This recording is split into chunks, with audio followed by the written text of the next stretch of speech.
Hello class 8 students, ये question क्या है? पियर्सन के वेरी शॉर्ट आंसर टाइप के पहला क्वेश्चन है। ये क्वेश्चन हमारे सामने है। क्या है? इस फिगर में बताया गया है कि ए बी एफ ई क्या है? A B and F E are intersected by C D. This is intersected by C D. Okay, अगर इंटरसेक्टेड है, अगर हम ये कहते हैं, देखिए ज्योमेट्री में सबसे इम्पॉर्टेंट बात क्या है कि हमको देखने में क्या लगता है, मुझे क्या समझ में आता है, इससे कोई मैटर नहीं है। उसके बारे में हमारे पास क्या जानकारी है, उससे मुझे मतलब है। बिल्कुल उसी प्रकार से जैसे एक कह सकते हैं कि एक जज के सामने जो मुजरिम है उसके सामने वह दिखने में कितना स्मार्ट है, सूट पैंट पहना हुआ है, gentleman, so called gentleman. Gentleman यानी कि अच्छा व्यक्ति होता है। अच्छा व्यक्ति तो कोई भी हो सकता है, सूट पहना हो या फिर ना पहना हो। तो कहने का मतलब यह है कि कोई व्यक्ति दिखने में अच्छा है, इस वजह से उसको छोड़ दिया जाए कि ये व्यक्ति गलती नहीं कर सकता है, तो ये बिल्कुल सरासर गलत होगी।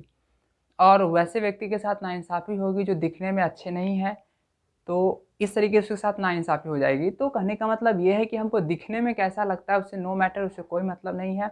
वह उसके पास क्या प्रॉपर्टी है उसके बारे में हम विशेष रूप से यहाँ पे, जब तक जानकारी नहीं है तब तक हमको डिस्कशन नहीं कर सकते हैं।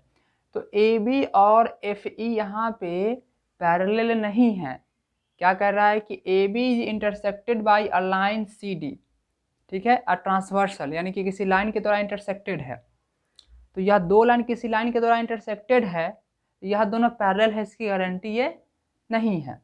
ठीक है, अब मुझे यही बताना है कि ए बी एफ ई के पैरेलल होगा।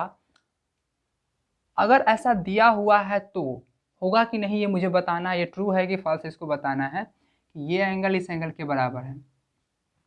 जैसा कि आप जानते हैं कि कोई अगर दो लाइन पैरेलल हो, अगर दो लाइन पैरेलल हो, एल एंड एम आर दो लाइन है जो कि पैरेलल है और एन क्या ट्रांसवर्सल लाइन है, तो अगर पैरेलल है तो क्या होगा, करस्पॉन्डिंग एंगल इक्वल होगा, यानी कि ये इसके इक्वल होगा। नहीं तो अल्टरनेट इंटीरियर एंगल इक्वल होगा, यानी कि ये एंगल इस एंगल के इक्वल होगा। उसी तरीके से इधर वाला भी इक्वल होगा। या तो क्या हो जाए, या तो करस्पॉन्डिंग एंगल इक्वल होगा, नहीं तो अल्टरनेट एंगल इक्वल होगा, और नहीं तो क्या होगा कि इंटीरियर कंजिक्यूटिव। जैसे यह दोनों एंगल क्या हो गया, इंटीरियर कंजिक्यूटिव हो गया, दोनों का सम क्या होगा 180 अगर हो जाएगा तो भी कहेंगे कि क्या है, एल और एम क्या है, पैरेलल है। इसके कन्वर्स में उल्टा अगर अपोजिट बात करें तो इसके उल्टा पैरेलल है तो ये सारी चीज़ें हैं, अल्टरनेट एंगल इक्वल हो जाएगा, इंटीरियर कंजिक्यूटिव का सम 180 हो जाएगा, करस्पॉन्डिंग एंगल इक्वल हो जाएगा। ठीक है, तो इसके उल्टा अगर अल्टरनेट इंटीरियर एंगल इक्वल हो जाए तो भी पैरेलल हो जाएगा। ठीक है, इंटीरियर कंजिक्यूटिव का सम 180 हो जाए तो भी पैरेलल हो जाएगा, है ना, और करस्पॉन्डिंग एंगल इक्वल हो जाए तो भी पैरेलल हो जाएगा। तो यहाँ पर हमारे पास इस पूरे एंगल में और इधर के पूरे एंगल में कोई रिलेशन नहीं दिया हुआ है। इस पूरे एंगल में और इस पूरे एंगल में कोई रिलेशन नहीं दिया हुआ है, इक्वल है कि नहीं है इसके बारे में हमारे पास जानकारी नहीं है, तो हम इस पर डिस्कशन नहीं करेंगे। ठीक है, हमारे पास जो दिया हुआ है हम उसी के बारे में सिर्फ अभी डिस्कशन करेंगे। तो बी जे के एंड ई एच एल ये दोनों इक्वल है, तो क्या पैरेलल होने के लिए इतना ही ज़रूरी है? देखिए, आप एक बात गौर से देखिए, अगर इस लाइन को थोड़ा सा आगे बढ़ाया जाए, इधर की तरफ ये आगे बढ़ाया जाए, तो आप देखेंगे कि जी के और एच एल की हम बात करें कि ये पैरेलल होगा कि नहीं, तो इसके बारे में शायद जानकारी मिल जा सकता था, लेकिन फिर भी यहाँ भी इक्वल ये नहीं है। इसके लिए अगर यह ट्रांसवर्सल मान भी ले तो ये ऊपर वाले के इक्वल होगा, तभी हम जी के और एच एल पैरेलल कहने के बारे में सोच भी सकते हैं। लेकिन फिलहाल तो उसके बारे में डिस्कशन ही नहीं है कि हम जी के एच एल के पैरेलल है कि नहीं है। मुझे बताना ये है कि ए बी एफ ई के पैरेलल है कि नहीं है। ठीक है, तो इसके लिए तो अगर यह पूरा एंगल इक्वल हो जाता तो हम तो डेफिनेटली कह देते कि ए बी एफ ई के पैरेलल है।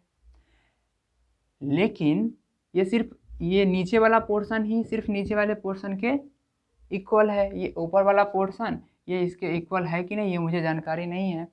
अब आप ये शब्द दिखने में आधा लग रहा है, इसलिए आप कह दीजिए कि इसका आधा इसके आधे के बराबर है तो बाकी बचा हुआ भी बाकी बचे के बराबर हो ही जाएगा। तो कहने का मतलब ये कि आप ऐसा नहीं कह सकते, यहाँ पे कोई कोई बातें ऐसी नहीं कही गई है कि इस एंगल का आधा ये है और इस एंगल का आधा ये है। अगर ऐसा होता कि इस पूरे एंगल का आधा पूरे एंगल के आधा आधा के बराबर है तो दुगुना दुगुने यानी कि पूरा पूरे के भी बराबर हो जाएगा, है ना। यानी कि हम लोगों ने एक्सिम्स भी पढ़ा है 9th क्लास में, double of the same thing are equal to one another. अगर अगर x y के बराबर है तो हाफ x का आधा भी y के आधे के बराबर हो जाएगा, ठीक है। इसी का उल्टा करें तो अगर कोई चीज़ें बराबर है तो इसका दुगुना भी क्या हो जाएगा, इसका दुगुना भी क्या हो जाएगा, आपस में बराबर हो जाएगा, कट जाएगा कट जाएगा, तो यानी कि ये वाला आ गया।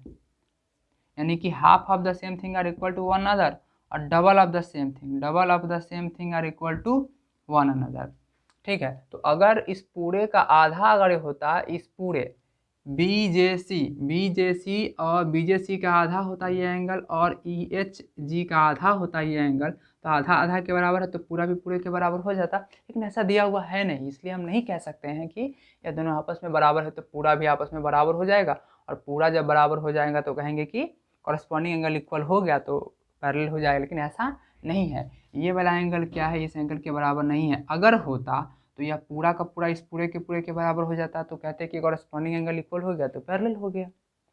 लेकिन ऐसा तो नहीं है, इसलिए हम कहेंगे कि यहाँ पर जो स्टेटमेंट यूज किया हुआ है कि ABFE के पैरेलल है, ये गलत है।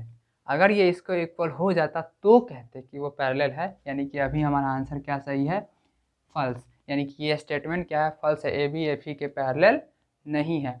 वह सिर्फ दो लाइन ही है जिसको एक ट्रांसवर्सल लाइन CD काट रही है, बस इतना ही सच्चाई है। ABFE के पैरेलल है, ये बातें गलत है, राइट। ये कह रहा है कि ABFE के पैरेलल है और इसका ये तो गलत है, इसलिए ये स्टेटमेंट क्या हो गया, फॉल्स हो गया, ठीक है।